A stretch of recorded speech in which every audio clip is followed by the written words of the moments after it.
পরে দেখা যাবে ভাই।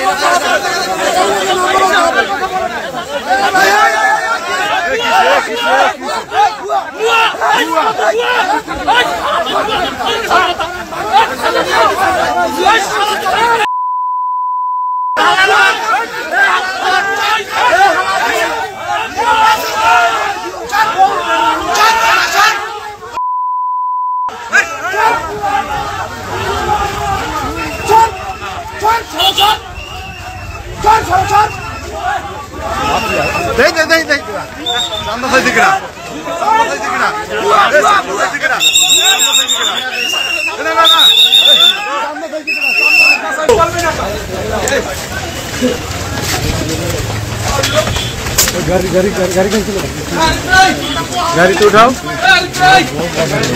गाड़ी तो बोलो। এলাকাবাসী যদি আপনারা সাহায্য না করেন, আপনারা যদি এখানে কোনোভাবে দুর্নীতির আশ্রয় নেবার চেষ্টা করেন, তাহলে কিন্তু কাজটা ঝুলে যাবে। এবং এই চাইনিজ কোম্পানিকে আমরা ইতিমধ্যে পরামর্শ দিয়েছি আইনশৃঙ্খলা বাহিনীকে জানানোর জন্য, দুদককে জানানোর জন্য। এলাকাবাসীর কারা কারা তাদেরকে ঠিকাদারি দিতে বাধ্য করা, কে আপনাকে এখানে পাথর দেবে, কারা বালু দেবে, কারা মাটি দিবে, এগুলো তাদেরকে বাধ্য করছে এবং তাদেরকে না দিলে তারা কাজ করতে দেবে না, এরকম হুমকিও দেওয়া হয়েছে। চাঁদাবাজ হিসেবে চিহ্নিত করে গেছে, বলছে ঠিকাদার সিলেক্টই হয় না এখন পর্যন্ত। সে বলছে যে এইখানে স্থানীয় লোকজন ঠিকাদারের কাছে চাঁদা চাচ্ছে, বালুর কাজ চাচ্ছে। আসলে এখন পর্যন্ত কোনো কার্যক্রমই শুরু হয় নাই, সবেমাত্র ভিত্তিপত্র স্থাপন হয়েছে।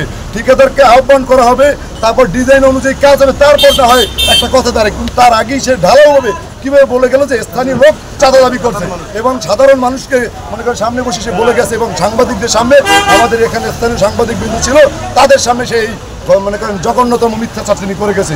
আমরা এই বক্তব্যের তীব্র নিন্দা ও প্রতিবাদ জানাই।